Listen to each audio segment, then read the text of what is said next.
Hey, what's going on? It's Dr. Mike T. Nelson here. Welcome back to the Flex Diet Podcast. And on this podcast, we talk about all things to increase strength and hypertrophy, performance, improve your body composition, and do it all without destroying your health in a flexible framework. Today on the program, I've got a very crazy interview with my buddy Justin Kavanaugh. If you're in the coaching circles for, I would say, advanced athletes, especially track athletes, professional athletes, Olympic athletes, I guarantee you've heard of him.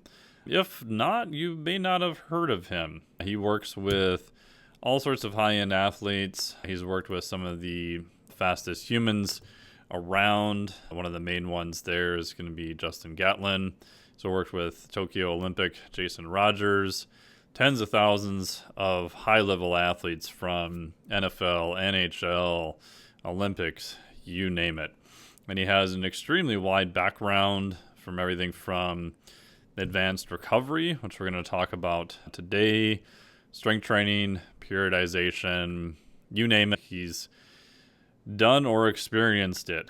And the reason I wanted to have him on the podcast today is to go down the deep rabbit hole on recovery and what are some of the methods that he uses with his athletes. And of course, the basics are going to work, as I cover in the Flex Diet certification. There's no denying that. But when you're working with elite level humans at the top level, you're going to do the basics and you're going to do everything else. And that may be a kitchen sink type approach. And one of the words of advice I got from a buddy from Frankie years ago was look for weird people that get results, which I always thought that was super interesting. And in a nice way, I would put Cav in that category. And the one thing you know about working with high-level athletes, especially in events like track and field and pretty much all high-level athletics now, is they're going to test things, and they're going to know if you are full of shit or if what you're doing is working or not. So as weird and wacky as some of the stuff sounds, I always keep that in mind, that if it was not working, there's no way they would have him back to try to do stuff again. So we talk here about everything from the use of some peptides. You can see the podcast I did with Dr. Ryan Green, my buddy Dr. Andy Galpin. We'll link to that. Some of the neurostim, I guess you could put devices in there, such as the Dolphin and others.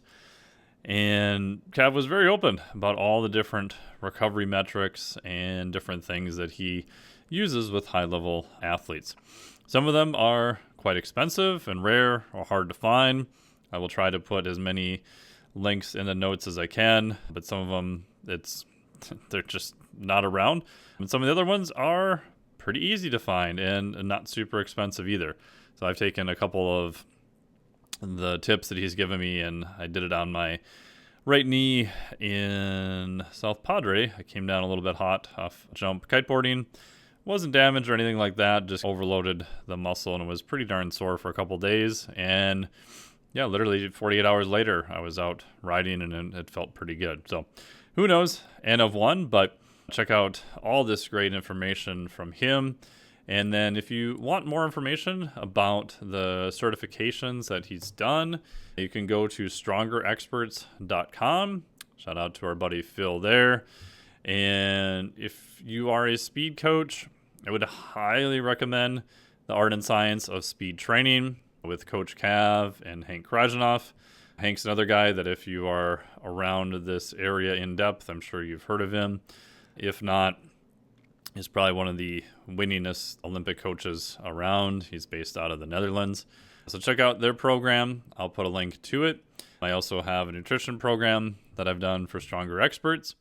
And then also the Flex Diet certification will open again on June 5th of this year, 2023. It'll be open for 1 week until June 12th. So if you want the basic and even go into some intermediate and some advanced stuff of a foundational system to use for nutrition and recovery. Obviously, I'm super biased because I've put, oh man, I added it up the other day. I was saying 13 years, and it's actually been 16 years now that I've been looking at the concepts of metabolic flexibility, and even longer than that working with clients. So you can get the entire system on how I set up nutrition and recovery. Everything from the macronutrients like proteins, fats, carbohydrates, how do you know which ones, when to use them, to sleep, micronutrition, different things like NEAT, non-exercise activity thermogenesis, walking, moving, twitching, etc. All of that is at flexdiet.com. Go there, you can get on the wait list. I'll have some pretty cool bonus items for you, most likely probably just through the newsletter. We'll have a couple other bonus items open to the public. So go to flexdiet.com and enjoy this wide-ranging interview with my buddy Coach Cav. And it goes without saying that this is not medical advice. If you have any medical questions or conditions, please check with your physician. And this is for entertainment purpose only. Enjoy.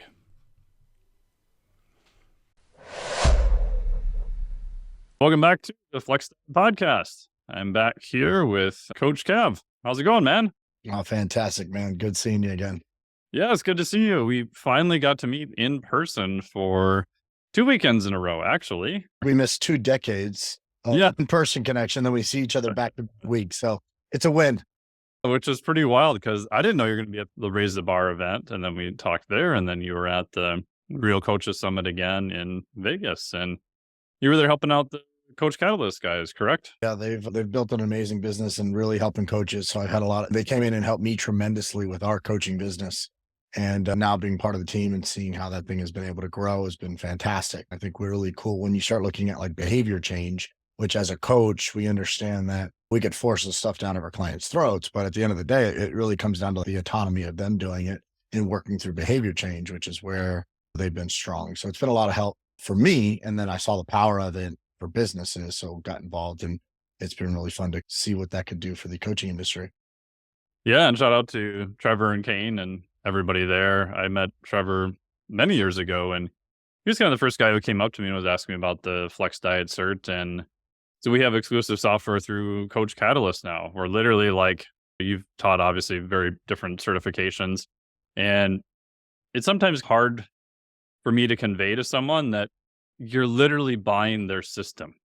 Like there's no, especially in the stuff you've done, stuff I've done, there's no hidden agenda of we're not trying to upsell you and do 17 other products. It's no, this is literally the system that we've used. Here's how to use it.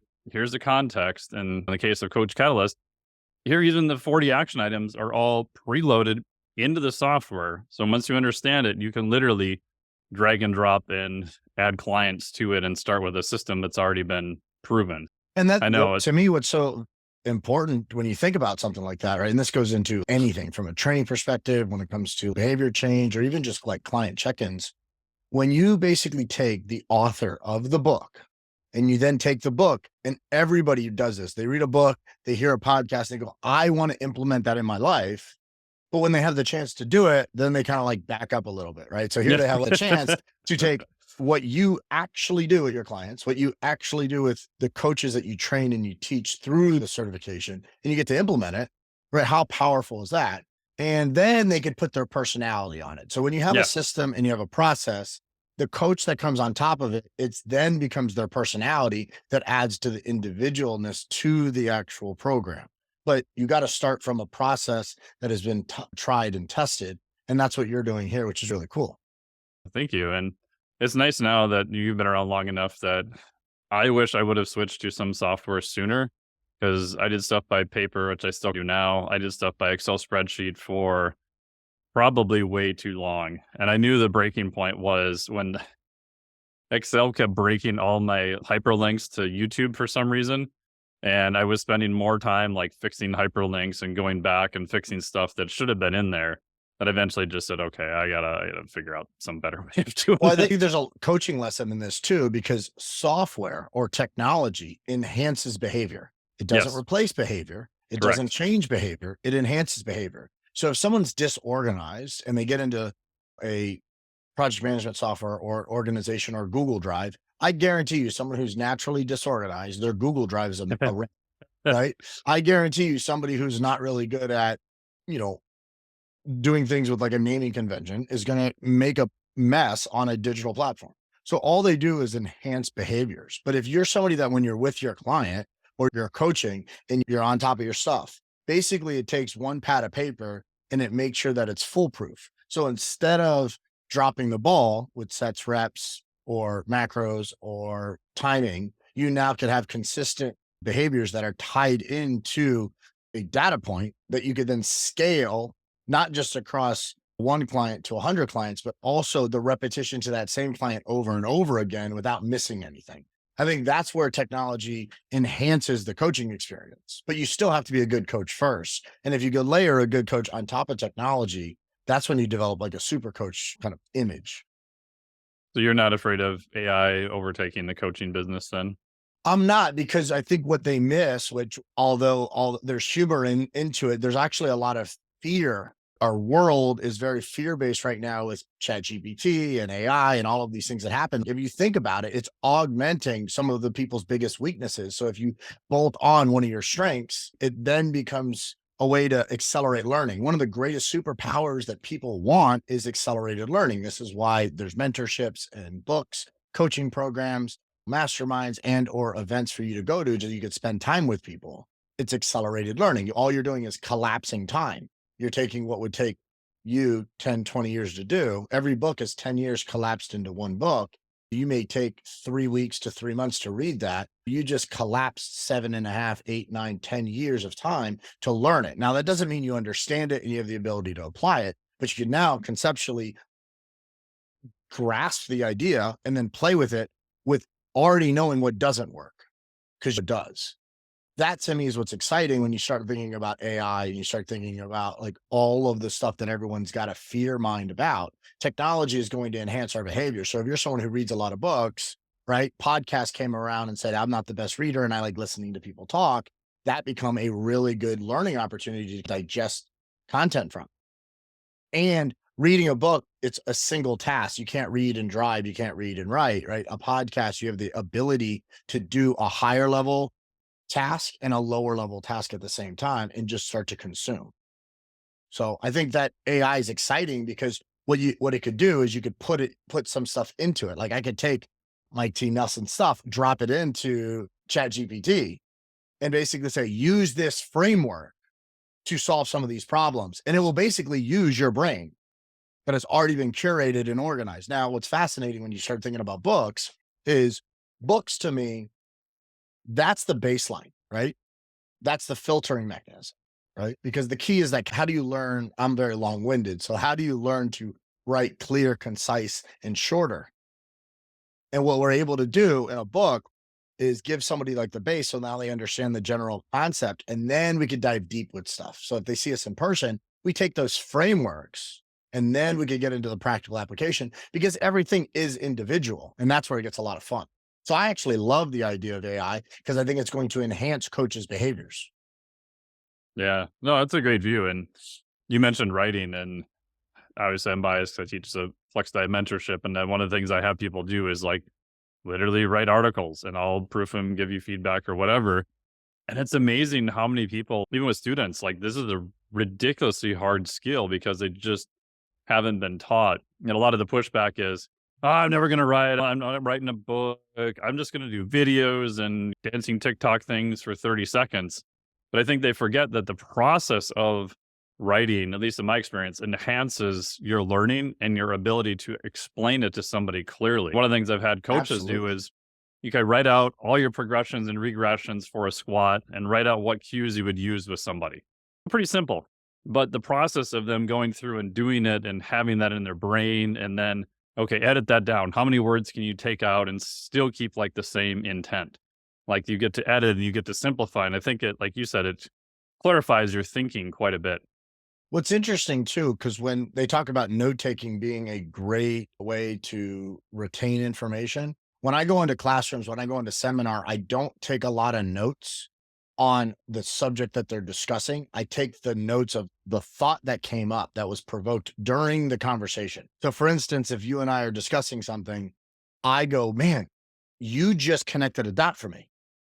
That's the thing that I'm writing down to remember, but I'm rarely jotting down what you're teaching because that's where the curriculum comes into play. That's where I could go back and go through some of the details a little bit. But there's 5 things that I tell parents that they should do. I try not to recommend too many things to parents because everyone's, what's your advice after all these years coaching athletes? But there's 5 things I recommend parents do with their kids. And number 1 is make sure your kid reads because reading is a self-educator.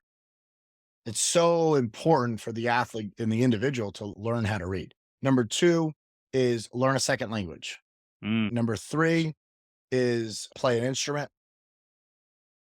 And number 4 is play a team sport. And then number 5 is writing, right? I And, like and the those. thing is that each one of them are autonomous in the learning process, but there's collaboration attached to it as well. And there's immediate reflection regarding kind of accountability attached to the progress of the skill. So, for instance, when you're reading, you obviously know how much you retain, number 1. And then number 2, you know the words that you know or don't know.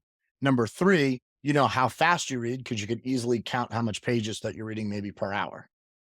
Easy factors for any kid, even if they're 7 to 17 to 70, knows where things are either progressing or degrading in regarding their abilities. Learning a second language. When you speak in a second language, you hear yourself think, right? You're like, oh, that's what I was saying. That's weird. And it's really cool because what happens is as you're saying something, you're constantly thinking of, am I saying it right? And it immediately makes you a little self conscious around how you sound. So Mm, if you think about it, anything that creates a level of self consciousness that you continue to work through develops actual confidence. So, how confident is someone going to be knowing that they've worked through something that's been difficult to them, which is learn a second language, and then use that skill for them to actually present on stage? Very valuable. Playing an instrument. Number 1, there's a lot of research done on actually learning and the ability to retain information when you use your hands attached to something and then you're reading it and you're articulating the movement by way of or sound that's on paper, right? Through your hands, which is valuable, right? So things that work with people that are Alzheimer patients, Parkinson's disease actually work really well with the learning process when you're younger. Sculpting is very valuable. Playing an instrument, extremely valuable. Woodworking, extremely valuable. So these are some of the skills that people say are some of the best skills for people that have like Alzheimer's. You think about like ladder drills and how they're not that important for speed or athletic development, where people argue that all the time. But the reality of it is coordination is really critical for speed development.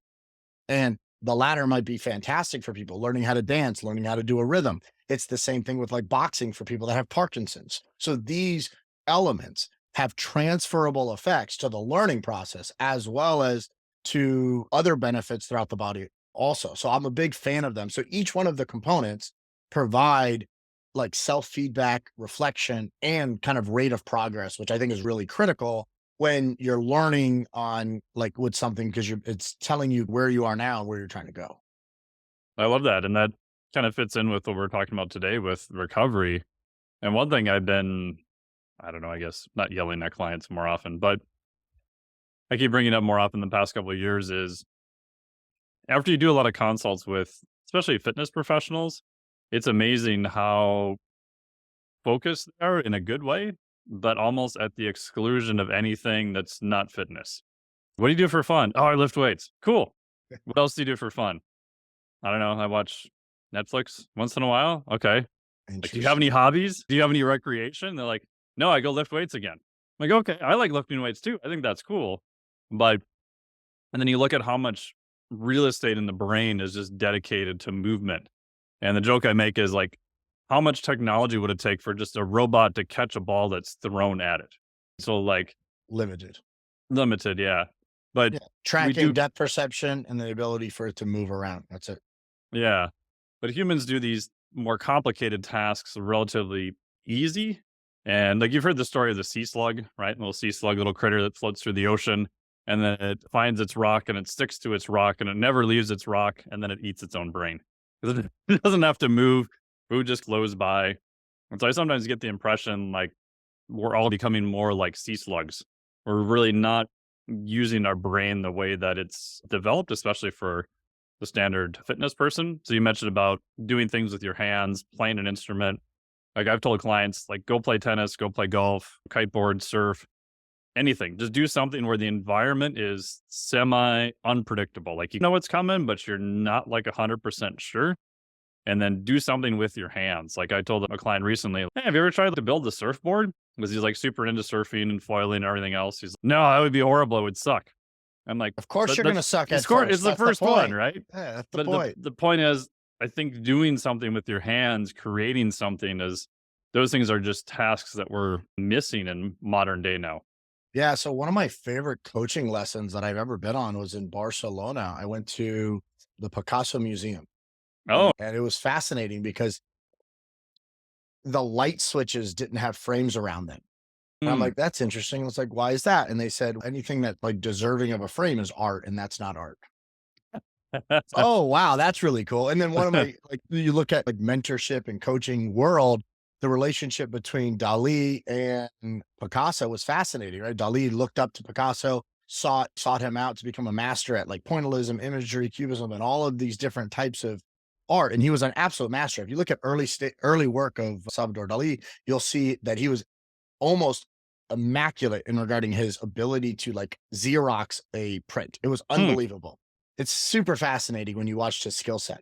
And that's where his creative genius came in, is because he wanted to create his own personality into the art, because everything else was so simplified, because he was able to just literally put it out like a factory press. Huh. And he sought out Picasso over the years, and they ended up building a great relationship, and that was like mentor mentee, and it was so fascinating until one day that Dali sent Picasso a portrait that he made of himself, of him. And Picasso sees this self-portrait now that was made for him. And that day he never talked to Dali ever again. And Really? the reason for that was the image in which he held himself was not Mm. the image actually that his mentee held for him. And I was like, "Ooh, how are you showing up?" It's kind of like a Yeah. really and it's like that was one of the greatest coaching lessons I've ever received as an athlete, as a coach, someone who basically understands that there's different roles and people differently during different times of your life. How do I show up for those people? That was like a real critical kind of time for me. And instead of taking that coaching lesson from a sport, I took it from a museum and art. Right? Music has such lessons, and you can Oh see it. yeah. Where's the orchestra? Where's the conductor? When you watch a play, right? So you go to an orchestra and you see it, and they're in front of you because that's the show, that's the entertainment. But if you think about just the sound of a play, where are they? They're underneath, and they can see the play, but you can't see them. So there's so many different things that are hidden. When I like to go to a play, sometimes I like to go to plays two different times. The first one I get to watch it head on, and then the second one I get to watch it from the side. Oh, Because optics are interesting, right? There's a parallax, which is like you see things from one angle, but from the other angle, it's a different object. It doesn't necessarily mean that you're wrong or your eyes are lying to you. It's just from your current perspective, that is what you cannot see. So I like to change angles of these things. And these are great lessons that taught me on how to coach. These are lessons that I was able to connect those dots. And I think people in the fitness industry, like you said, they're using such a small amount of the brain. It's because all they're trying to do is collect them. I did this, sir. I did that. I know this person. I'm taking a handshake and a picture, instead of connecting the dots between people and realizing that there's a lot of value that this person has to say. And then there's a lot of really interesting things that I'm learning from something completely different and how I can apply it to my coaching. Just most people are not willing to get out of their own way to be able to do that. yeah. I think of it as the collectors versus the connectors. And Absolutely. usually you can find the collectors because they've done every cert known to man and they've got all the initials after Looks after like their alphabet signature. soup. Yep. And then you ask them like, "Oh, how does, RKC relate to strong first?" Or and they're like, Uh, like, "You did both of them. I see the little signatures here. They're similar." You go into the history of where they came from, and Like for them to, like Nassim Taleb talks about lateral transfer, like for them to move one thing from one area to another is just like a disconnect. And so they just have And all that this collection, but it's not, I would say, synthesized into a useful output. Yeah, and that kind of rigidness that they have when they go through people's processes or a system, it basically eliminates the stickiness between you and the client because they're amazingly adaptable, but they're also humans change. They're different. Everyone is unique in their own way. There's a lot of similarities that you're going to see, right? Like where you could say the same statement, say we're all the same in one way or the other, but we're all very different. And when you could actually start to apply life experiences to your coaching, you're going to connect with your clients significantly deeper. And it's going to have a much more fulfilling relationship between the client and athlete and the client and coach than it will be if it's just at a superficial level. So I tell people, like, I don't do superficial. I like to go deep. I like to be around a small group of people. Even though I'm around a lot of people, there's a small group of people that I trust. And in those relationships, they're very deep and then they go wide, which is exciting, right? It's one of those things where it's like you could enjoy time with them because the thought and the just time that passes allows for deeper conversations. But when you want to just go and collect things like you're referring to, check boxes, I did the certs, instead of where it came from and looking at the history of things, you miss so much because the applied knowledge is what's the most important thing. And you can't ever get to the application if you're constantly collecting. At some point, you got to pick up the rocks and then actually throw them. You got to skip them. You know what I mean? You don't Yeah, want to yeah. keep them. You want to throw them and see if they're useful or not. Yeah, I've often recommended to newer coaches just do as best you can to be safe, but get some clients, have them pay you money, and like just start.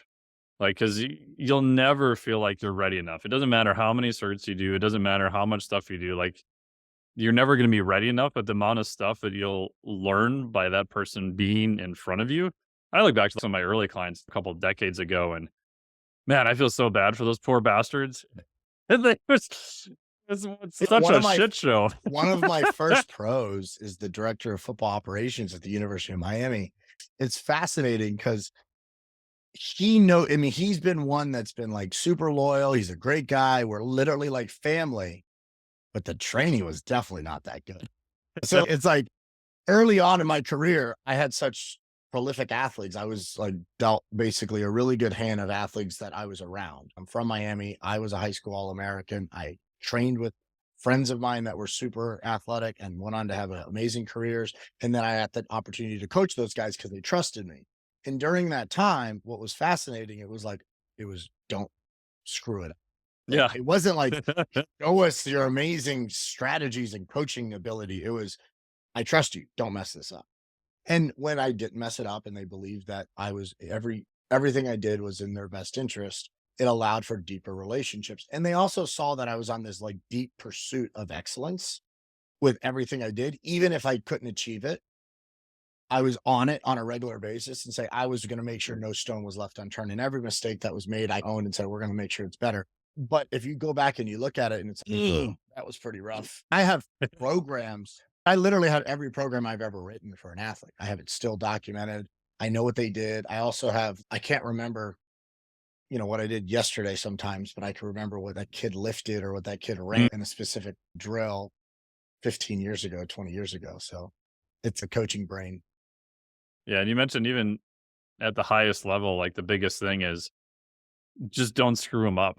Like I remember my buddy Sean Mishka, I don't know if you know him, but awesome dude. And he was That's telling some me good that stuff with the movement side. just Yeah. him and Lauren Landau for just pure movement. Like those are like my two go-to people for general athletic movement overall. And he was telling the story that he did an internship with the Chicago Bears when Brian Urlacher was there. Sure. And first day, he's okay, you're in charge of him. If he gets injured, just pack your bags and just leave. Don't check in. Just go back home. And then he sets him up to do this like max treadmill test. And he set him up next to one of the other top athletes.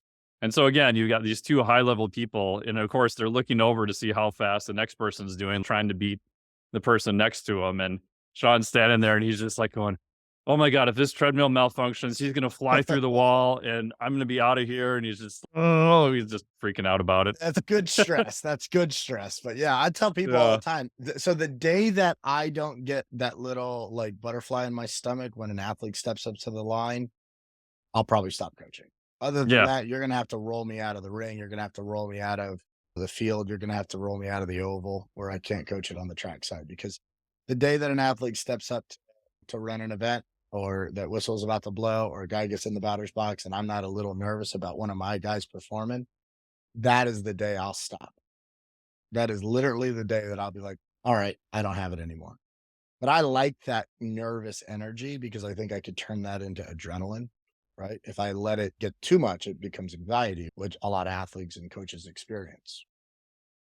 But I think that's a good thing, right? You could reframe that and say it's just kind of excitement. And if you don't have a little bit of that, it's, are you really doing your best? Are you just at the point where you're just kind of phoning it in and you're just like, eh? Yeah, not only do I never want to phone it in, but if you think about it, the athlete's trust is based upon the idea that they've put their life, their career, their journey, their big thing that they love in your hands. And if you Yeah. don't take that with a level of respect and even gratitude, I think you're doing a disservice, not just to the athlete, but to the experience in which you are going to learn to become your best. Yeah. 100%. And we're talking about frameworks and stuff here too, which is into the topic of the day, looking at recovery. And I thought you'd be a great person to talk about what is some of the basic recovery, how it's different, and then even some of the advanced recovery, because I think people would be shocked at the advanced recovery in terms of some of the novel things that are done and some of the incredibly basic stuff that's still done. I could talk about this subject all day. And I think before we even get started, I think it's critical to understand that everything works until it doesn't. Yep. And that it was a lesson that I was taught by Dr. Ken Kanakin, who founded Mm, Swiss. And it was yeah. fascinating that he constantly was saying, oh, that works until it doesn't. Then what? And that's like what drove me down the path of learning all the different modalities on recovery, because a lot of times people think recovery and they're going to go do ice bath. They think recovery and then they're going to go do a massage. These are still stimulus. I run a high, medium, and low model in training from a central nervous system sampling. So if I look at your CNS work, if I'm doing training that's attached to like lifting, so there's four physical qualities: strength, flexibility, speed, and endurance. And if I'm doing speed work, I understand that I could break speed work into high, medium, and low CNS work. I don't break it up into any other category as a subcategory until I break it up into central nervous system work. So if I break it up into CNS work as high, medium, and low, then I'll categorize volume. But I don't categorize volume until I categorize the intensity. And the reason for that is when you look at injuries take place into two areas mainly. They take place in volume and velocity. When Mm, those two kind of cross sect, that's when somebody normally starts to break. And at any point of contact, if the athlete is not in a sound biomechanical position, the risk of injury goes up. So it's my job to understand how and why they would be in a poor mechanical function place. And normally that happens when volume goes up or when we start working in high velocities. So I first categorize their CNS, high, medium, and low. Then I'll categorize their volume of it. And each kind of category has its own like bucket. For instance, in the recovery bucket, I have high, medium, and low stressors to factor into the athlete. A high, like a high CNS could be a hot, cold shower. That could stimulate the CNS just as much as it could actually bring you back down if you know how to use it. If you're not prepared for cold showers, ice tubs, hot, cold contrast work, and you're in an environment where you're already stressed, the likelihood of the athlete's immune system actually being suppressed is high, and you could potentially get the athlete sick. And are you more recovered or less recovered when you become ill? less.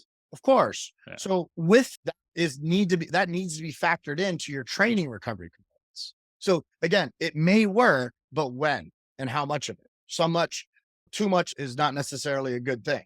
So it's factoring in those things. And I categorize all my recoveries as high, medium, and low CNS recovery strategies. And then I start picking out which ones I want to use. And we could talk about all the little cool I like all the cool little stuff because it goes from, for me, everyone prioritizes sleep, right? Everybody does. And it's almost one of the very few things I talk to with athletes. Everyone's like, oh, you're a horrible coach for not talking about the athletes. Okay. So I start with nutrition because with nutrition, I could slow them down. Right. So naturally, if someone's eating, they're not eating on the go. Naturally, if somebody's eating, they're going to slow their body down. Right. There's the ability for them to say, hey, sit there and chew your food. And I have to almost, some of my athletes I have to train, like, I want you to chew. They'll be like, boom, they just scarf stuff down. So I think that if I get an athlete that is always on the go, I don't let them eat like protein shakes Mm, because I'm forcing a stop. I'm forcing right. things to slow down. And then if I get an athlete that always likes to bring their Tupperware and then likes to do the whole college coach world where they like eat and then grab a Tupperware bodybuilding style, scrounge it in their car and then get back to a session, I force their nutritional strategies to food that doesn't taste good when it's cold. And I'm forcing time. So I'm forcing you got to put that in the microwave for 2 minutes and calm the fuck down. So I do simple things like that because I think the number one factor in my opinion, is nutrition. And it's actually time off your feet. So it's not necessarily sleep. And all the studies have shown the people that sleep the longest actually die the youngest. You sleep 8 to 10 hours a day, your lifespan's shorter than someone who sleeps 6.5 to 7.5, 8 hours. That's what all the studies show. Nobody wants to say that though. Everyone's like, ooh, but I heard on this guy's podcast. The truth is that the quality of the sleep matters. Your circadian rhythm matters, right? And these are the things that help basically manage your blood pressure and your heart. So if you look at somebody's sleep like volume, but the quality isn't good, what would you rather have? You want quality. Yeah. And then Quality first and quantity. yeah. And if you look at your sleep quality and you factor in how's that affecting your blood pressure and your person's blood pressure is getting more regulated, they're in a better position. That's very fascinating. The other thing I do is I actually test people's blood pressure and their heart rates post food. So I'll take it before Mm. they eat and then after they eat. So you could figure out how their body's adapting to that type of food. Wasn't that the old, is it Copa pulse test? Wasn't that originally where some of that was from, I think? Yeah. Looking at heart rate spikes after eating food? Yep. It's something that I found really well with our NFL combine guys when we used to run those programs is we were like, oh, wow, these guys are like not doing well and they're not able to like come down either. Some guys can't come down. So we look at that like rate of recovery, Is so that, do just you on their think, heart rate side. related to the food or also just the state that they're in? So I let's think a lot say, of it is the state. Yep. I yeah, think let's you're say they spot on. were elevated. Is that telling you that maybe the food they ate was okay, but they're still super stressed and they've got 5 minutes to like inhale their food type thing? So their state is not getting more parasympathetic, more in a relaxed digestive state. So with some of those athletes, they have a set time period in which they have that kind of window to eat. What we've done Right. is we've dragged that out and we said, hey, no, you're not going to. Everyone used to have the motto where it's drop the weight, pick up the shake. Yeah. And that's great for like young high school kids that need to Yeah. gain weight and they're just starting their lifting careers. But when you start working with like professional athletes that have their bodies are more sensitive because they're more fine tuned. Everyone's like, oh, my body's more sensitive because I'm out of shape. Or it's actually the opposite. You're more used to eating shit. Yeah. So the more fine tuned athlete you put one thing in it, you're more aware of what takes place and how you feel. So it's actually like finding a better window for them to eat, getting them to calm down before they eat. And these are all factors in play because sometimes you go from running your ass off to eating a bunch of food or eating a bunch of food and then going running where you have all of this kind of energy focused on the digestive process. And then you're just back up and running. So like even athletes that they like to eat before they train, we make them have a longer warm up. I'll Mm. drag it out if I have to. But I have some guys like damn meatheads that like to just get in the room and just get after it. They will literally eat while they're lifting. And I'm like, you guys are killing me. And that's why they're 300 pounds. Shocker. Right. Yeah, yeah, go figure. But so those are some of the strategies that we use when I like start to identify like recovery methods. And then it's also going into, I like to think about anybody, like all things are off the table when it comes to recovery methods when someone has really good hands. So if someone has Hmm. fantastic body work abilities, you could do that all the time because they could feel it. They could sense the difference. They could have a good understanding of what your person's energy is. and they know what they need to work on. Maybe they're not beating up the tissue. Maybe they're working on it smooth. Maybe they're stretching you out. Maybe they're just getting you to relax, and then they're helping you with some different strategies on the Reiki side or energy medicine side.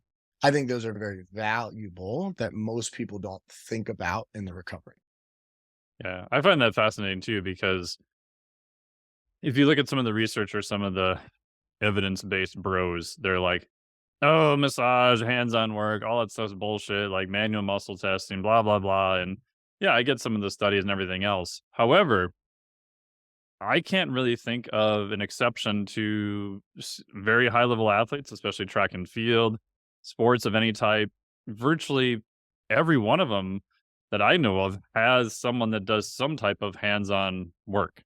And these are people who generally know if something's going to make them better or worse. Yeah, athletes are really good at identifying with what's feeling good for them and making them better versus I didn't like the way that worked. Yeah. Some people, like even nutrition, like nutritional strategies, like some people don't work well with certain types of foods and they figure it out.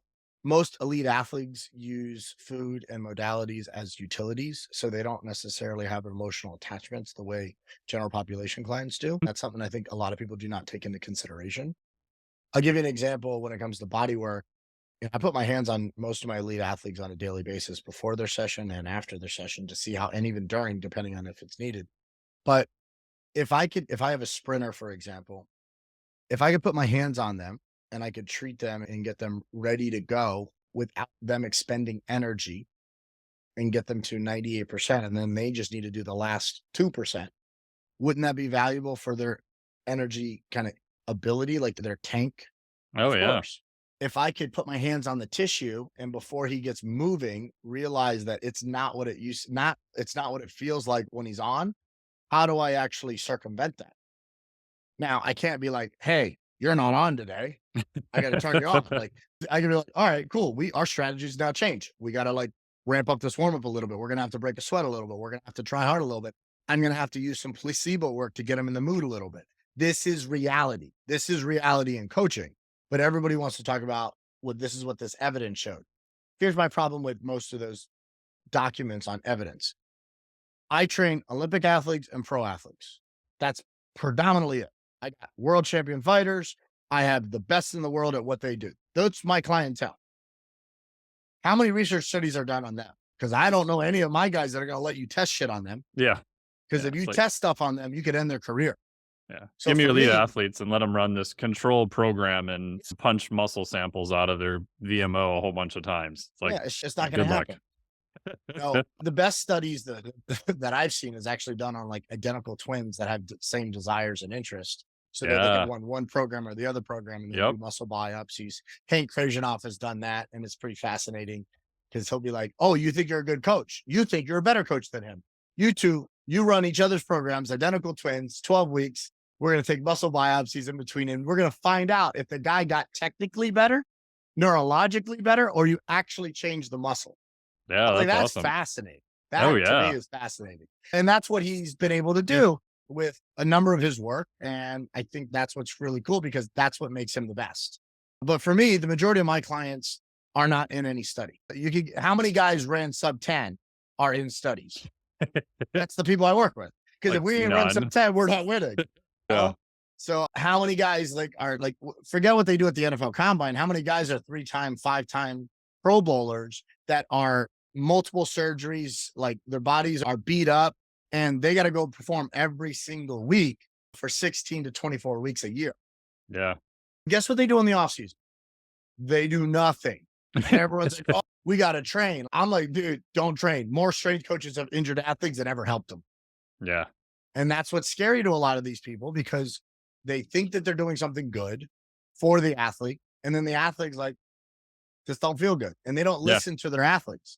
I have a good dialogue with my guys because they pay me enough to listen for sure. But it is true that in order to know if something's going to work or not, you got to have skin in the game. And Yeah. research doesn't have skin in the game. And I think that's where I listen to it. I learn from it. I want to know what they're seeing and what's going on.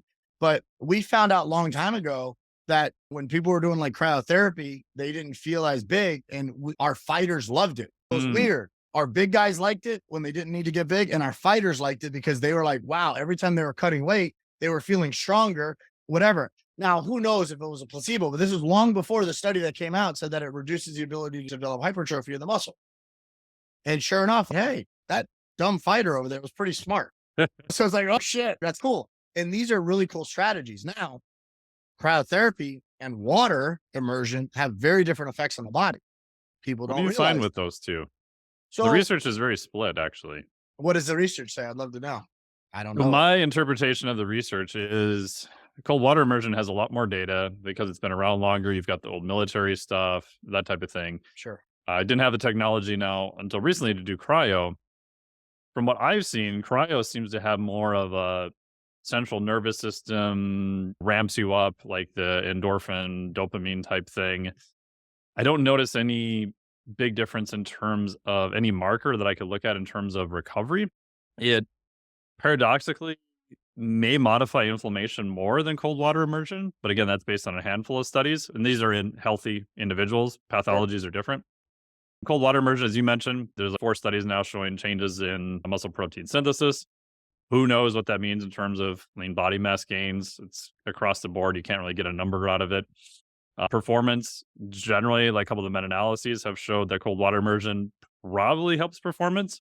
Again, what type of performance? You're looking at vertical jump, you're looking at speed, you're looking at power, blah, blah, blah.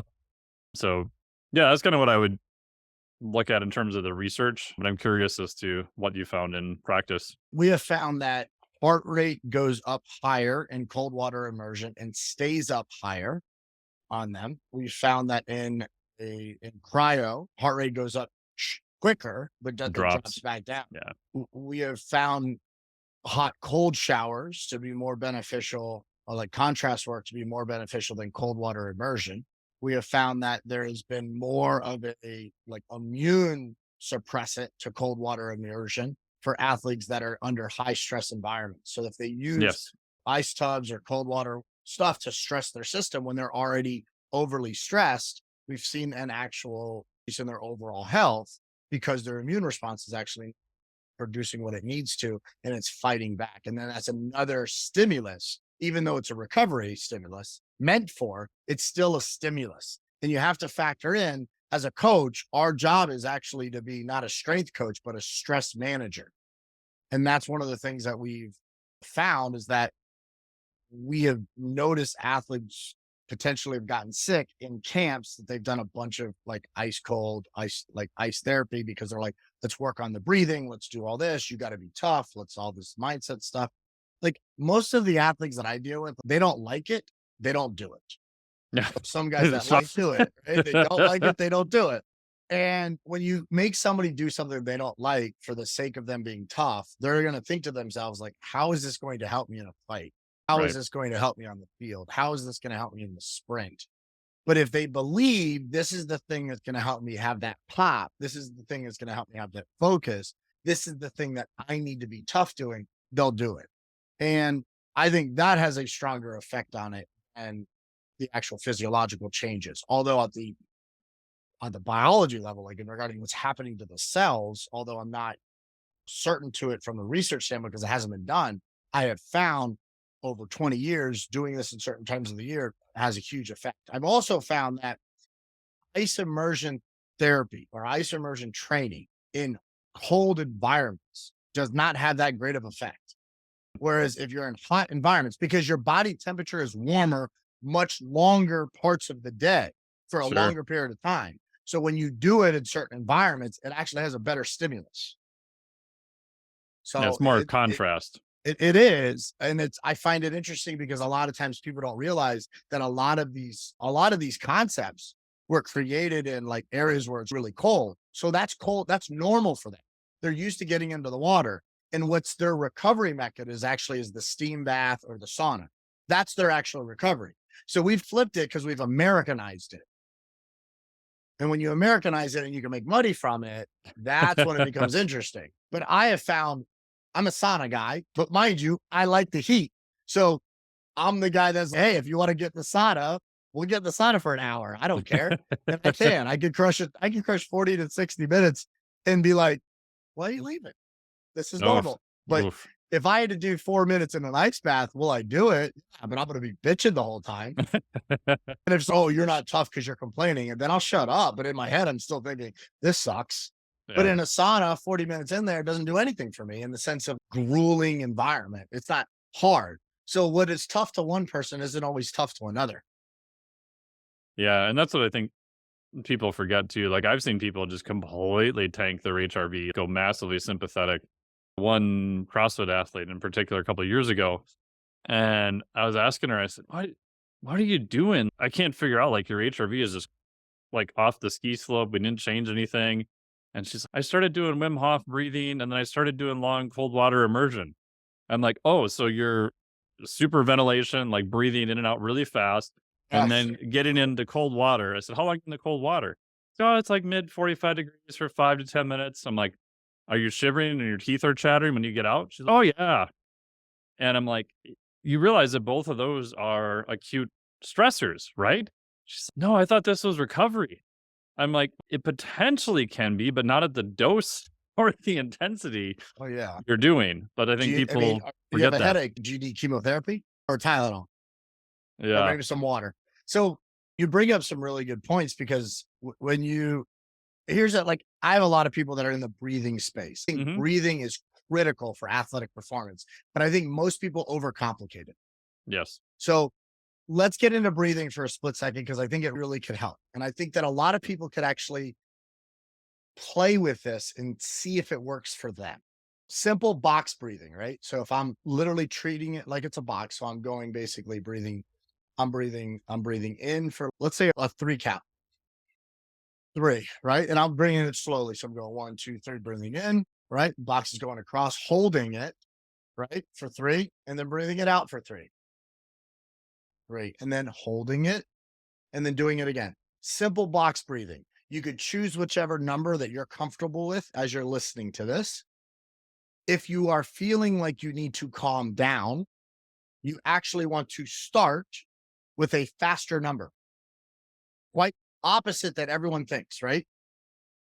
So if you want to calm down, you want to start with a faster number. So we're going to go 1, hard 1, out 1, hold 1, right? And then I want to work my way up to 2 to a longer number to a point where I'm doing a box breathing of 5. So it's 1, 2, 3, 4, 5. Hold for 5, 4, 3, 2, 1. Exhale, push it all the way out in 5. Hold for 5 and bring it across.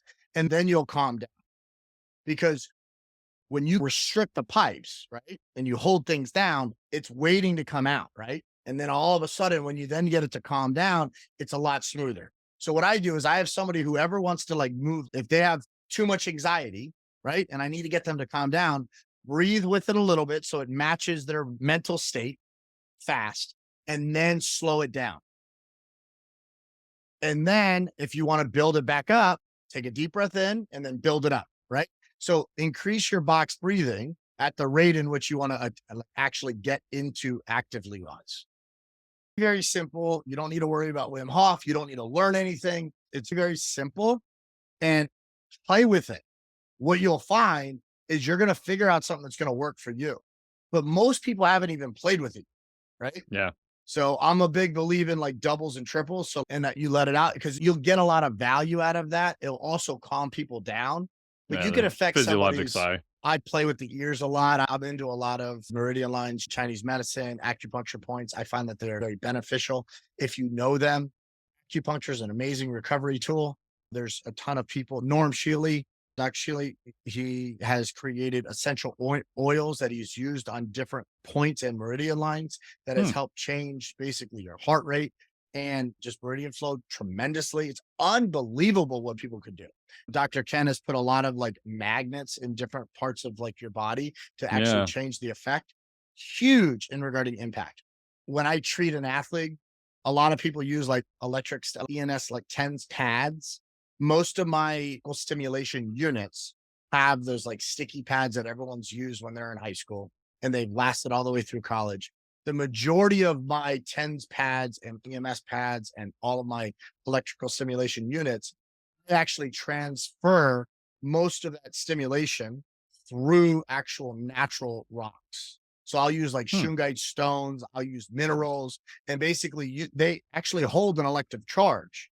And then we have to tape it or wrap it to the body, which then gives me another added benefit because I will tape it with infused tape, or I'll wrap the area in some sort of an far infrared infused structure that allows for a better healing thing. I'll actually have someone sit on while I'm doing manual therapy on them or even stretching a PEMF mat.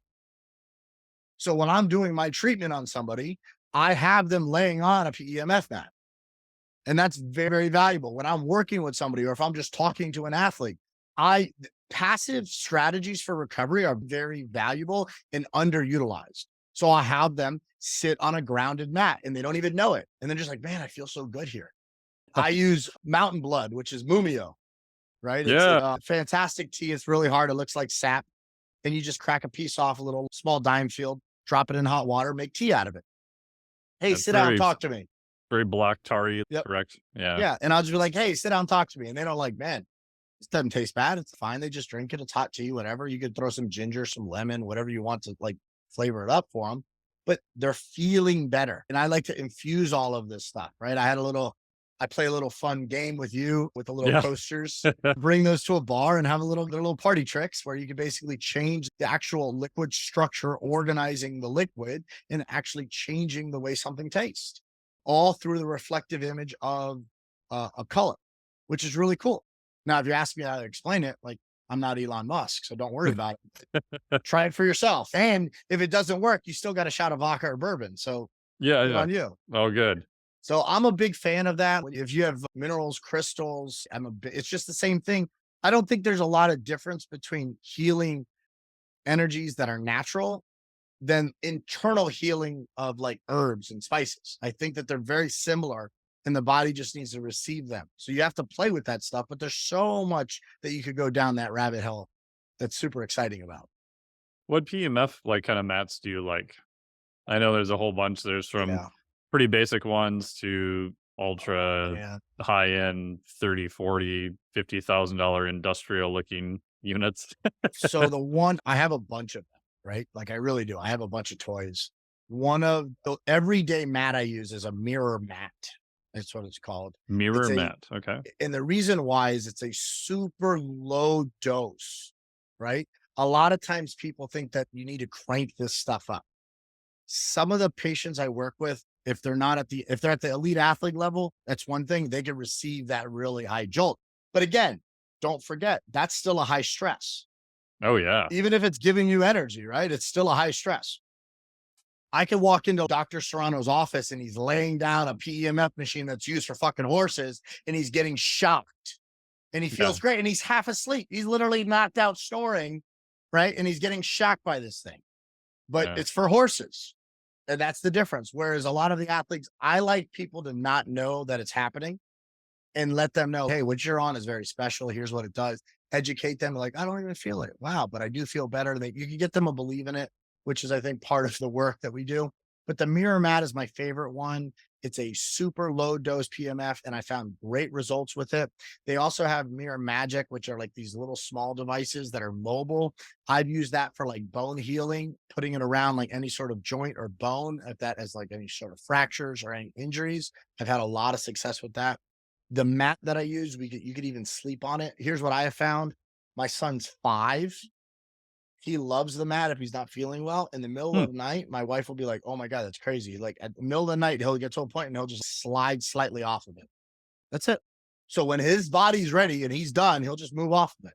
He'll Yeah. be out the whole night right there. And then some days he'll stay the whole time and sometimes he'll slide right off. So I like that. There is a ring by Dr. Norm Shiley that was just created that has different wavelengths that Dr. Ken brought to me when I was going through. I went through a bout of about 12 days of getting around 2.5 hours of sleep max. Now, I don't sleep Oof. much. I sleep about 5.5 hours a night on average. Sometimes I could get up to about 6.5 on a good day. My wife is amazing and she lets me sleep in on a Saturday when I'm in town and I'll like crack out like a whole like 9 hour sleep and I feel like a zombie. But I was struggling. It was a good 12 solid days. And then the last 2 days I pulled like hour and a half moments. And I was like getting to the point where I'd wake myself up and I had real bad insomnia. And he used the dolphins on battlefield acupuncture on my ears, which if you guys are not familiar with acupuncture, it's like the first book I would have you guys read. It's a pink book, and I don't recall the name right now, but I'll definitely send it to you. Yeah. And it's just the points inside the ears, and it's unbelievable. And then he put that device on me, and then he had me literally lay down with some stones, and I slept for 11 hours. Was the dolphin, did he just zap the points, or did he have it on the continuous to like the ear No, point for kind of the parasympathetic? no, he just worked on those points. He did Got it. not do that, and he didn't use the vagus nerve stuff, which I think is very valuable. I'm a big fan of alpha stem as well, but I do think if you have a dolphin, the dolphin is actually significantly more powerful for vagus nerve work on the ear. I think it's got a better attachment. I think it does a really good job, but I really like the alpha stem. But alpha stem, you need a doctor's prescription for. Yeah, dolphin you can buy over the counter. I've had one for, God, 7 years now, I think, 6 years. And quick story with that, like I did the SCAR training for it. That's how I originally got into it. So That's I was freaky at too, because you do it and it's immediate. You're like, holy crap. it. It's the weirdest thing ever. So I was at the Swiss conference a couple, God, maybe 5 years ago now, and a guy, Dr. Bruce, doing this booth, and you hear this like zapping noise, and he's zapping all these people, and you walk by, you're like, what the hell? And so I saw one of the guys come over. His ankle would just look like a tree stump, just all craggly, horrible looking. Goes through, does all this stuff, and you could see what looked like massive scar tissue turn almost like bright pink and looked like blood flow back into it. The guy's like, "Oh my god," like, the pain went down and to see a couple of crazy things go by, and so I get up there, and he's, "Hey, what do you got going on?" I said, "Oh, I've got a midline scar I had from open heart surgery when I was 4 and a half."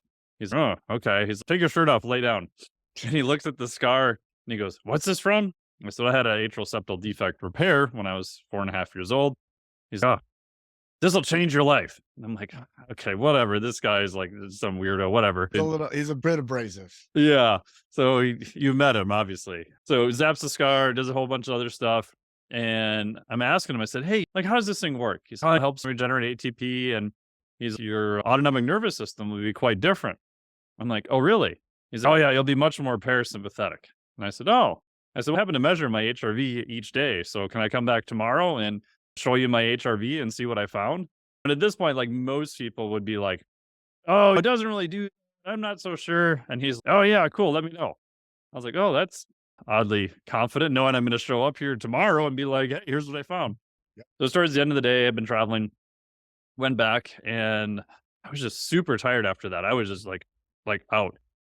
Go back to my room, go to bed early, and I woke up the next day, my HRV went up 14 points, and my heart rate dropped by 7 beats per minute, That's which, awesome. especially being stressed at a conference and travel, like, nothing good ever usually happens there.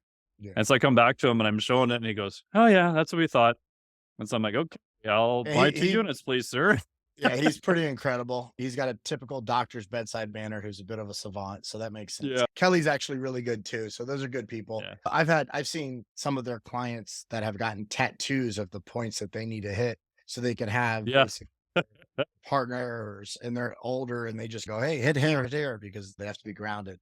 But when things work, you start to use them. So I Yeah. use a lot of scanner devices, Russian scanner devices. One of my favorite ones is the Dove. It stands for Device Organizing Vital Energy. I spent a lot of time with Dr. Arena, and I've learned so much about the technology. I've learned so much about it. It becomes like, to me, it's like playing an instrument. I know it so well.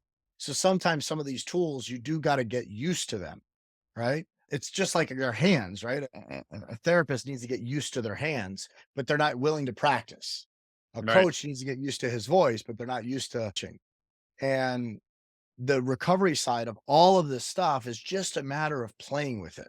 Obviously, you don't want to ever break glass, but most of these modalities, most of these meaning recovery tools, you got to experience them yourself. If you're a coach listening to this and you've never done breathing, if you've never talked to chiropractors that have a lot of different strategies for them to help heal their clients, you need to open up your mind to this because it will make a massive difference in their impact. Sound is critical to rehabilitation. I met a lady just the other day who She is a multi-million-dollar company doing these like sound cones where she like, Hmm. she hits them and she's, hey, here are all the frequencies. Like a sound bowl type Sound therapy type bowls. Yeah, thing. she said that's what she sells. And I was like, what are you doing? She's like, oh, it's a $3-4 million business. And we just started it. Damn. Goodness, got the wrong market, man. Yeah. After all these yogis. But one of the other things that was fascinating is you look at sound, you look at light, right? I'm a big fan of red light therapy. Huge Yeah. fan of red I've light got therapy. one right here, actually. Yeah. I find them to be so valuable. By the way, that is like research backed. Oh, yeah. Yeah, you could argue that all you want. And it's like, all right, let's just test you. And it's something that is so valuable. I highly recommend it. And when you do it with like little kids, I remember because I use a lot of like low level lasers, like cold lasers, Hmm. different things, and with different enhancers so that you could actually hit different areas. But what's cool is like resonating frequency in light doesn't need to be deep penetrating for you to absorb it because the largest organ that absorbs it is your skin. You're gonna get it, which is really exciting, and your body could start to reject it when you if you ever get too much of it. So, this is not gonna have the ability to burn you, but your body will slowly start to stop receiving it. Amazing what happens, you can actually see, like, the pores change or different things. I love it for people that have, like, skin issues, people that have acne, people that are going through, like, breakouts because of any sort of allergic reactions with medications, and you'll be like, all right, cool. This person's allergic to something. They eat something, take their shirt off, put it like a kid that's allergic to something, take their shirt off, put them by a light. And it's literally like, okay, try it. So for those of Yeah. you that haven't tried it, try these things. Right. So I'm a big fan of them.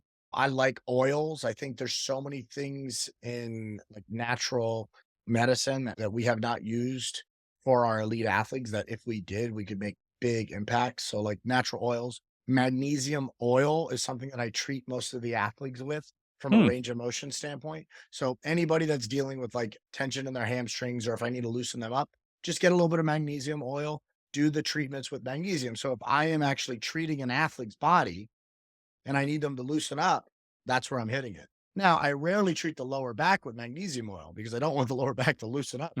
Like I want to get in there with maybe the coconut oil so I can actually feel it a little bit and then move around. But there's so many things that you could use dual purpose while things are happening. So passive recoveries with lights and sounds, things like that. And then also in the treatment side, right? So instead of just using a piece of plastic tape, use something that has some sort of a healing power to it. I'm a big fan of like a Rife machine. I think Hmm. Rife machines actually work really well. I think they're like banned by certain doctors in certain states because they were, God forbid. Welcome to Explain what that is for people who are not familiar with it. Oh my goodness. So Dr. Rife was a chiropractor, and I'm going to be messing up the stories, but it's said to say that we'll teach, we'll say this on a podcast as an urban myth or an urban legend, so I don't get in trouble. Right.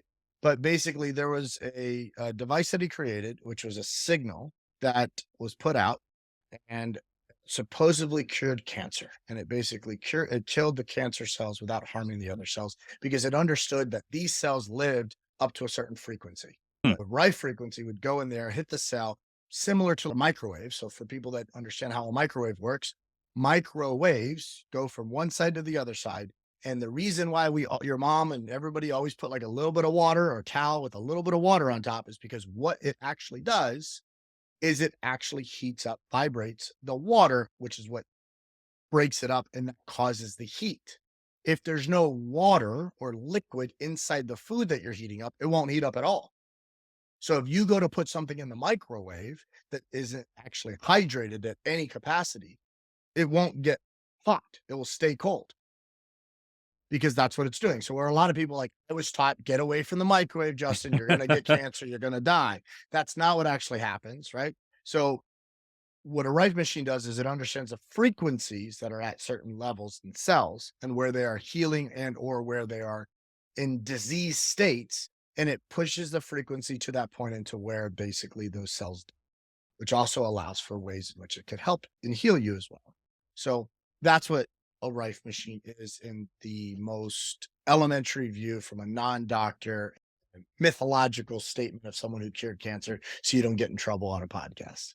Yeah, But yeah. I do know with confidence that I've literally seen athletes that have had broken bones get treated, and within a week of treatment with nothing else, literally have a bone that was healed. I've Wow. seen ligaments. I've seen athletes that are sick. I've seen some amazing things. There's a device called the Spooky 2. It's Yeah. probably it's probably the best Rife machine that I know on the market. And the versatility of it is unbelievable.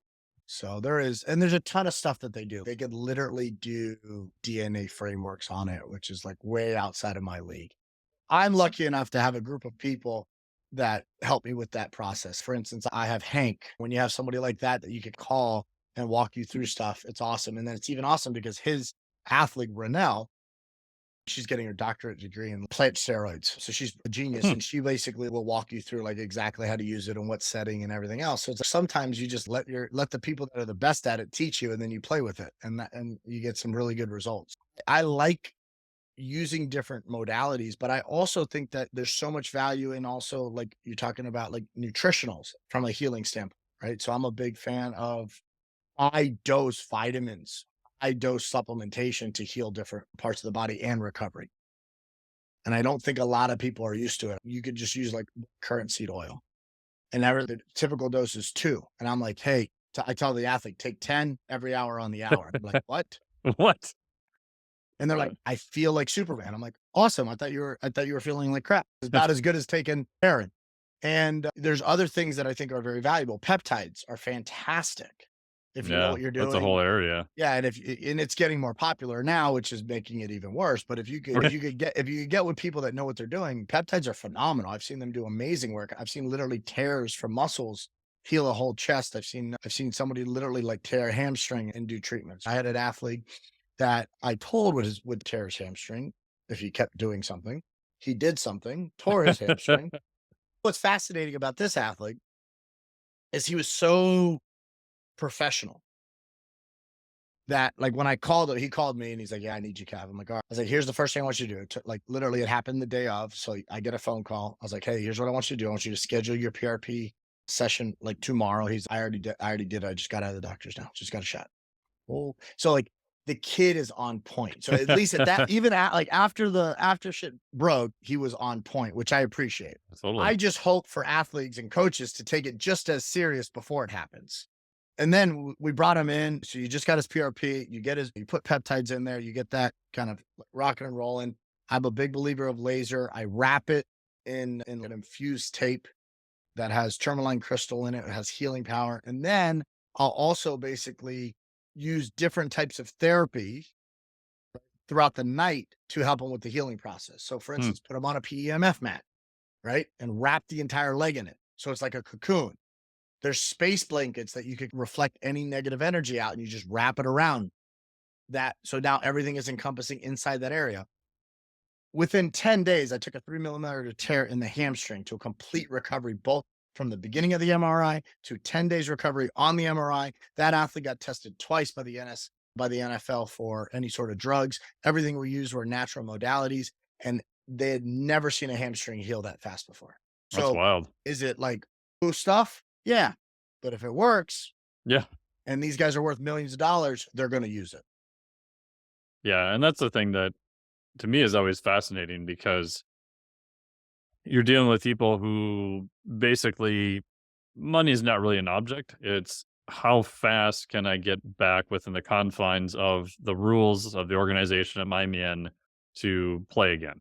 Yeah. So you by its nature, you have to find things that work. And even if they sound weird and woo woo, if that was me and I was an athlete, I wouldn't give two hoots about how it sounded. As long as it worked and it was in the confines of the rules, cool, I'm in.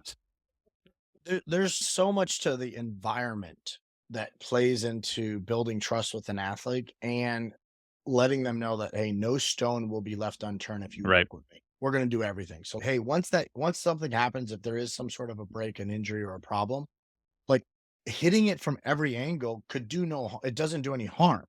Maybe it'd be wasted effort or it doesn't make a big of an impact, but it does no harm. So red light therapy isn't going to hurt you. Sauna and or water immersion isn't going to hurt you. So is it taking away? No. Is it helping? I don't know. I'm not certain, but Yeah. I know it's not hurting you. So we're going to throw everything we can at it. We knew this one athlete, a different athlete that broke a bone, responded really well to peptides. So I slapped an insulin pump on him with the peptide mixed, and we pumped it every hour on the hour. That was it. And within days, X-ray, no broken bone. And everyone's like, "What did you do?" Yeah, I took the dose that you should be using once every 12 days, and I did it in 12 hours, but he's There you healed go. and he's fine. And all the other organs are healthier too. So it's not like it's a negative. There's no negative byproducts unless it's being misused and mismanaged. But this is all being oversought. Like the oversee that I have in my team is by all of the Olympic and pro coaches I have too. It's not me. I might be doing like some of the advisory work. I might be basically saying, "Hey, we need to bring these people in." But the team of doctors I have is probably it's more doctors I have on my team than people have probably ever dealt with their entire life. We may have 4 to 6 doctors on a single case. So it's not like we're just like haphazardly throwing shit at the wall. We just understand that this athlete is worth a lot of money and he is not going to bear an expense to be able to get himself healthy. So I'm a big believer of it. And when you create environments that they have that level of like trust and transparency between the people, you can move really fast. For instance, an athlete comes in. Yeah, we talk about putting them on the seat. We talk about creating a good environment. We talk about good light. Man, just put music on that they like. You'll be amazing how much Yeah. stronger they are. You do muscle testing. Muscle test people with music that they like and versus Yep. they don't like. It's mind blowing. Essential oils, mind blowing what it does. But again, everybody will they don't want to hear that shit. I don't know if it's going to help you pull a PR, but I know that it will help you with that pulled muscle.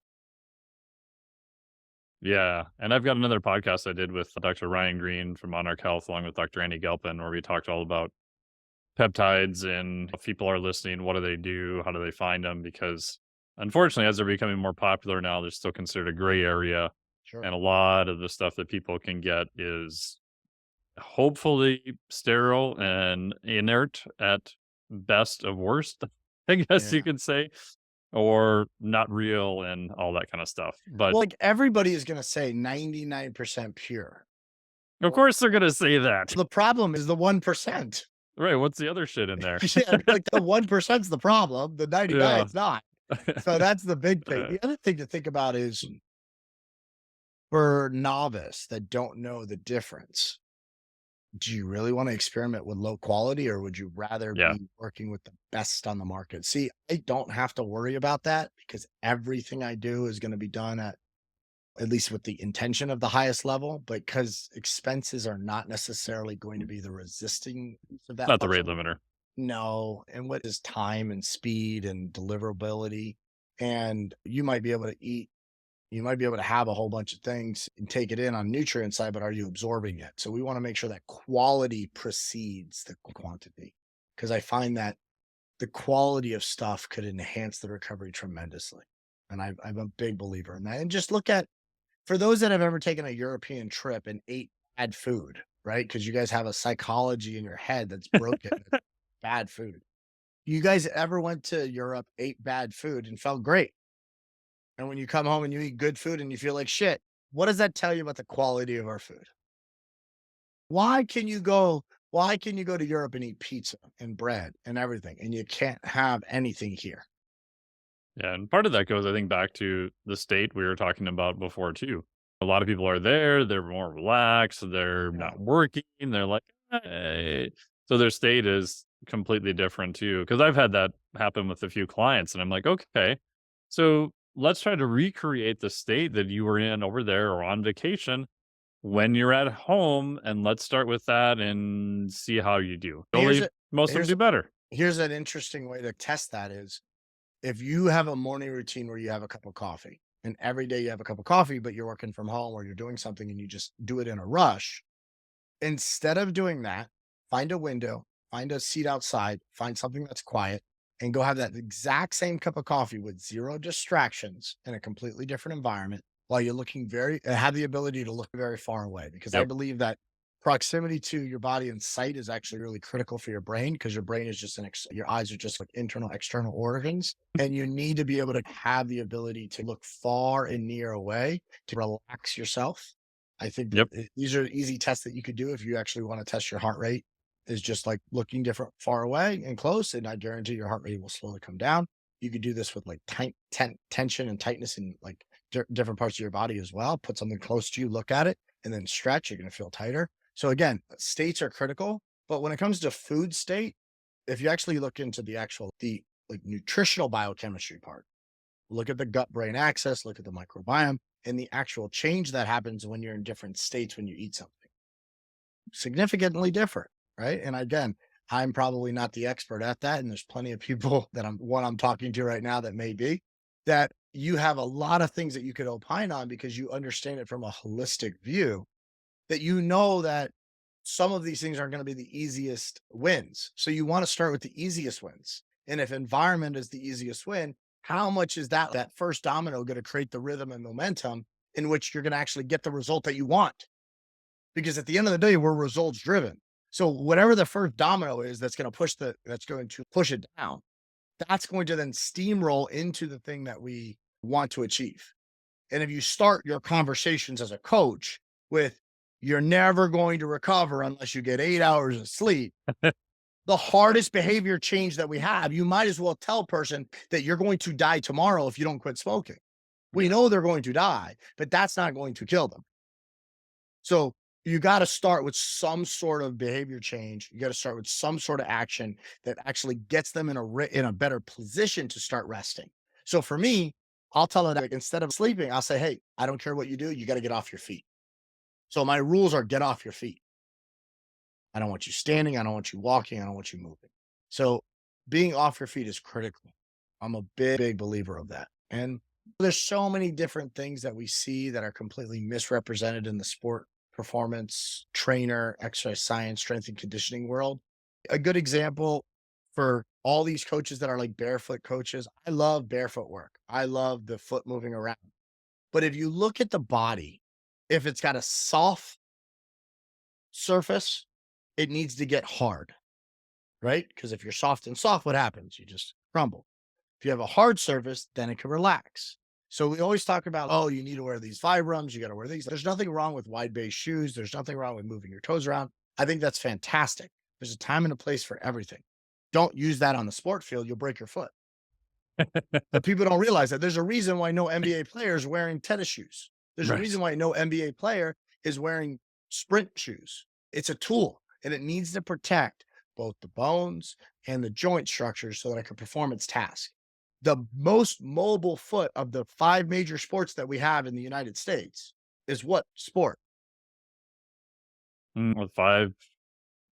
So if you got like baseball, football, soccer, hockey, and basketball, out of those 5 sports, which foot do you think has the most pliability and the most control of their toes? I would guess soccer. Exactly. Guess one has the most rigid foot? Soccer. Yeah. This one has the loosest foot, the most controlled, the most managed ability of their dexterity of their toes. Hockey, which has the most movable cleat. Soccer. Why? Because technically when you kick a ball, you need to roll the ball. You need to curl your toes. You need to be able to move so that the foot has to move. In hockey, you need a hard skate, right? And your foot and your toes push down, and that's how you skate. But again, these are things that we teach and we hear in theory, but in practicality and in reality, which is the world I live in, when there's skin in the game, you learn so much because you say, hey, hockey guy, he can move his toes around like a monkey. And the soccer kid's got like barely any dorsiflexion with the big toe. The foot's messed up. The ankle's all calloused over because it's been rolled up on a gazillion times. So the recovery modalities for those things sometimes aren't what we think. Yeah. And you have to deal with the constraints of the system, right? No one's going to design a hockey skate that just looks like your foot strapped to a blade with no protection. And so the reality is you're dealing with like a hard boot system. That's just the reality of the sport. And you can't really change that either. Because I think some people if that was the case, if a soft boot, a pliable boot, a foot plate that actually had the ability to move around would make them a better hockey player and safer hockey player, they would have already done it. If making a running shoe into a basketball shoe would have made someone faster, they would have already done it. The reason why they haven't done it is because they know it doesn't work. The problem is on the training side, we're so disconnected from reality that we end up actually evaluating our stuff from our keyboard, not actually from on with our boots on the ground and hand in the dirt. Like we got to see it in practice and go, oh shit, that's what that means. But most people aren't willing to do that.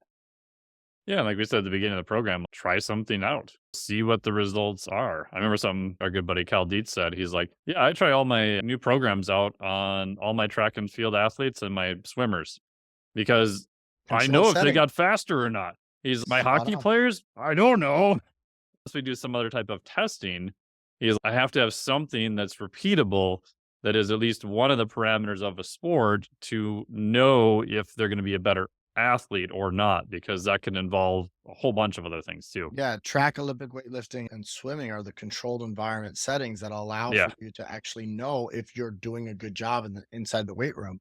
And yeah, there is a lot of technical changes to those sports, but all things being equal, that is the best place to measure your performance on the sports transfer side.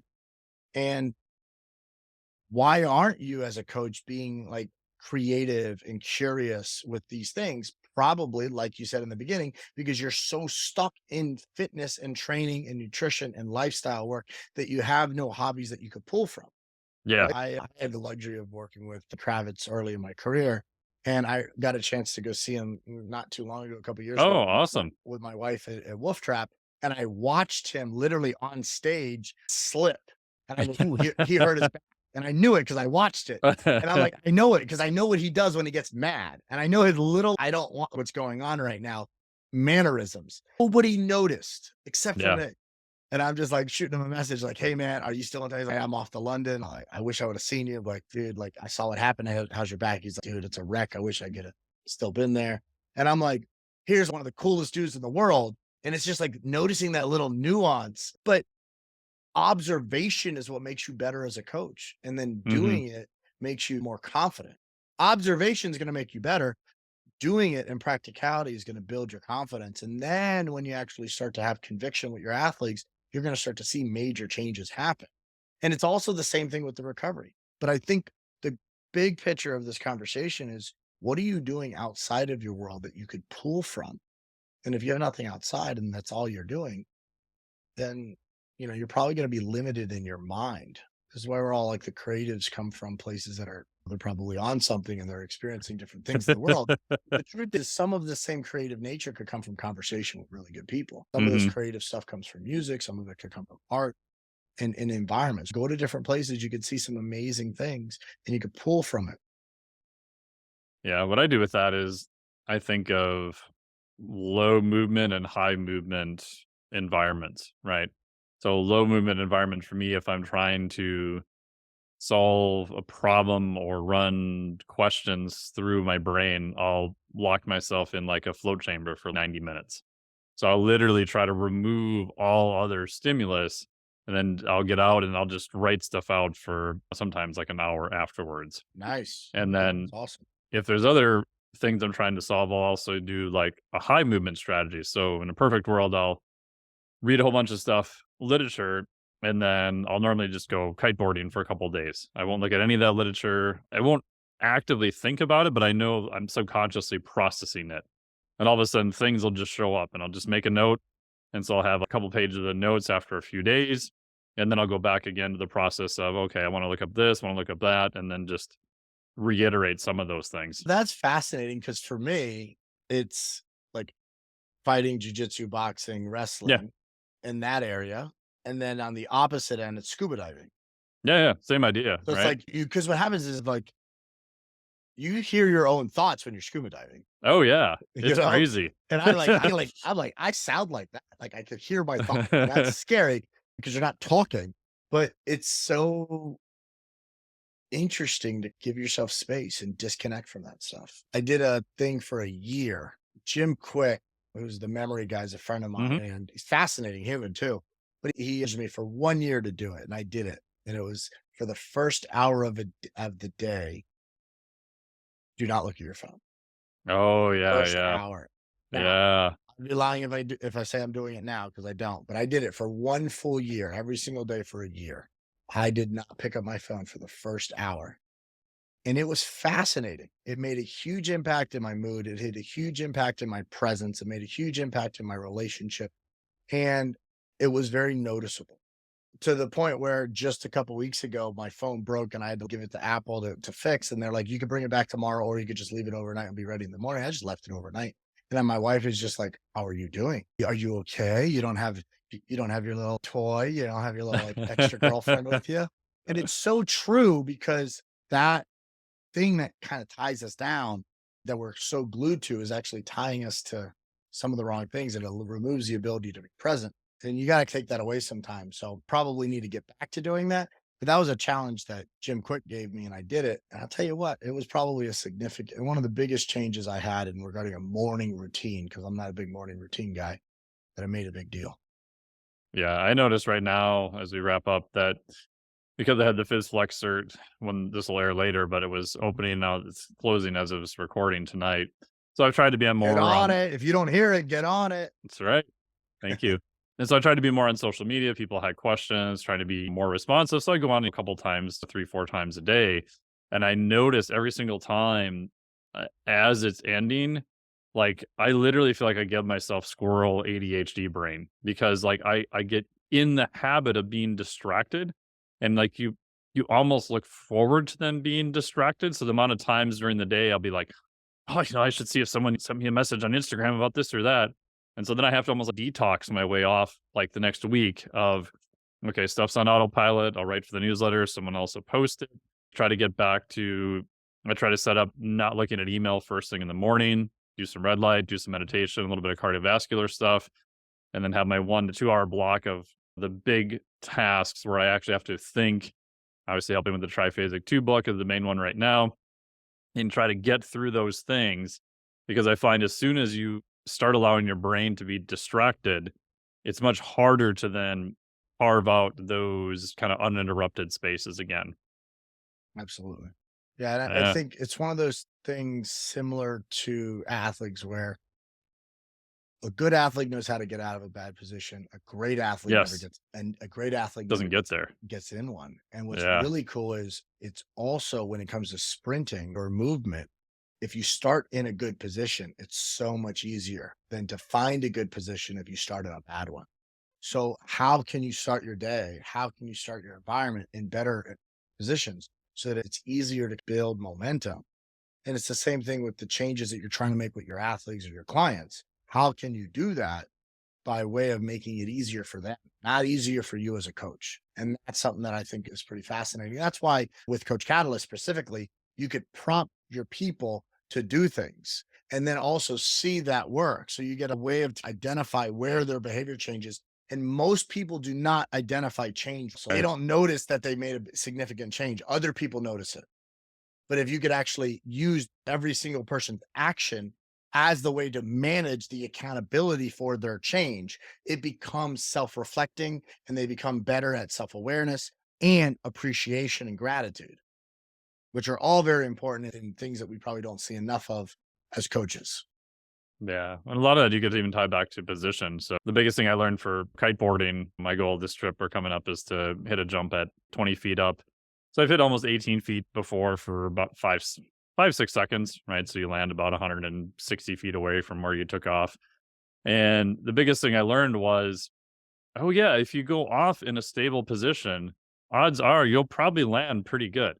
But if you go off just all fucked up, like trying to correct all that stuff as you're sailing through the air, it's really and it's one of those things that sounds so obvious about position, but like for years I got really good at just setting the kite and I'd go off in all these messed up positions and couldn't figure out why I could never land anything. And then one day I took a lesson and the guy's like, maybe you should work on just going off in a stable position. I was like, oh, shocker, how simple. But again, it's those simple things, having an outside source go, hey, you should try this. And then you try it, you're like, oh yeah, that's a lot better. Our brain's constantly moving. I told this story the other day. It's pretty funny because I'm actually not great at math, but I was in the math team growing up. And I know that's a shocker for those people who know me. But, I was really good at stuff and seeing it and being like, "Bang, that's it." But I was always the anchor in the competition. Mm. So we made it all the way to literally like the big state competition with our team and a bunch of smart people. And then there's me in the end, the dumb jock. And one of the things that made it a little bit easier on me is I was really good under pressure. So I knew what the clock was. And the last person basically has to handle all of the end problem after it's solved by the three people in front of you. So there's a problem that's solved, that becomes the variable that plugs into problem number two, that becomes the actual next variable that comes into problem number three. And then that solved variable becomes the for problem number four that you solve, which is either right or wrong. And if any of those problems are solved incorrectly, you're obviously going to have a mixed result at the end. And then you have to go back and fix their work.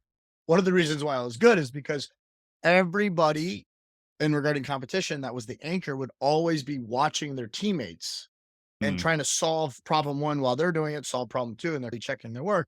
And their brain is like literally exhausted by the time they get to them. And for me, I would look at the clock and I would look at our competitors to find out how much time we had just to get a gauge. That's all I would do. I'd just be looking across and I'd look at the clock. And the minute I got it, plugged in variable and did the best I could. And it's because when you take space away, you block out all that noise. Who are you on your cell phone with when you're in midair on a kiteboard? Yeah. Nobody. Who can I talk to other than some fishes and Nemo when I'm scuba diving? That's what's fascinating. I think that like we as coaches constantly have our brains being cloudy because we're so trying to solve puzzles that are not ours. Solve your puzzle first, then have an opinion about other people's. But everybody wants to solve everyone else's and how that affects them. Focus on what you have in front of you. It's like, let's think out of the box. You first need to know what's inside the box Yeah. first. Then you can start thinking outside of the box. And that's like to your certification and to kind of the thing. We've done a certification on the same platform together, how much time it takes. When you're able to collapse time as a coach, you fast track, you get to take the lessons of 20, 30 years of experience and use it for yourself. That's very valuable. So I highly recommend for people to do that if that's something of interest to them. And I'm going to highly recommend for you to come to our office in Portugal so you could come to the place in Porto where we have big ass waves and you could Yeah. do some kite surfing. Yeah. Shit myself. You gotta see Trevor. He's Mr. Adventure, so he likes doing all the boarding and all that stuff. So we'll have Yeah. Yeah. He's got to learn to kiteboard. I was giving him shit last time I saw him. Dude, you snowboard and everything. Like, you got the board skills down. Just gotta learn how to fly. You're yeah, good. he's the snowboarder, Kane's the pickleball guy, and Yeah. I like to go under the water, so we're good. Yeah. Awesome. Thank you so much for all your time and really appreciate it. I know you've got certifications and you've got stuff with Coach Catalyst. Give us the info, where you can be found, what stuff you got going on if you want to be found. Yeah, so if you are interested in speed and performance training, I did a certification that's 20 hours with myself and my mentor, Hank Krishnoff, about the art and science of speed training under stronger experts. You could also find one of Mike's courses there. So it's really Mm. about nutrition. And so that's there. If you want to contact me or reach out in any way, Instagram is probably the easiest platform, Coach Cav, KAV. And if you're a coach or a trainer that works with clients online and you want a platform that can help you scale, grow, and eliminate all of the frustrations that you deal with client behavior change and worry that you're going to be dropping the ball because you're trying to grow while you are trying to actually communicate with your clients, then you need to go to coachcatalyst.com and sign up for a free trial. I feel like you'll get a huge benefit and it will help grow your business like I know it's already done for me. Awesome. Thank you so much for all your time. I really appreciate it. Thanks again, man. Absolutely, man. Thanks, Mike. Thank you.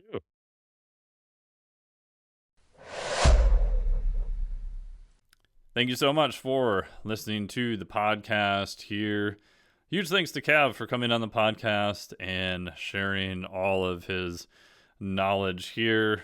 We really appreciate it, and it was wonderful to chat with him. I've followed his stuff for a long time and finally got to meet him in person at the Real Coaches Summit in Vegas recently. And also, one of the events before that. So it's cool to see him.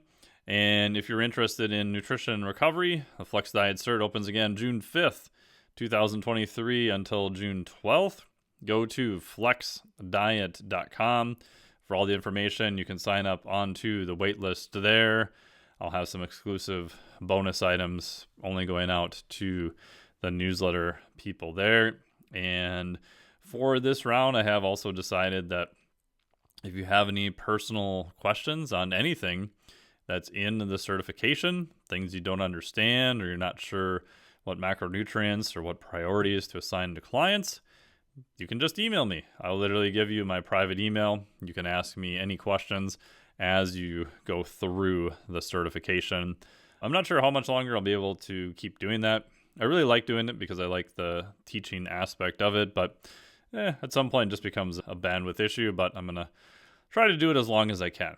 So if you want a complete system on how to master nutrition and recovery, go to theflexdiet.com, FLEXDIET.com. Thank you so much for listening to this podcast. Really appreciate it. I know your time is valuable, and we appreciate you listening in. Again, huge thanks to Coach Cav for all of his great information here. And stay tuned. We've got a ton of guests coming up on the podcast here in the future.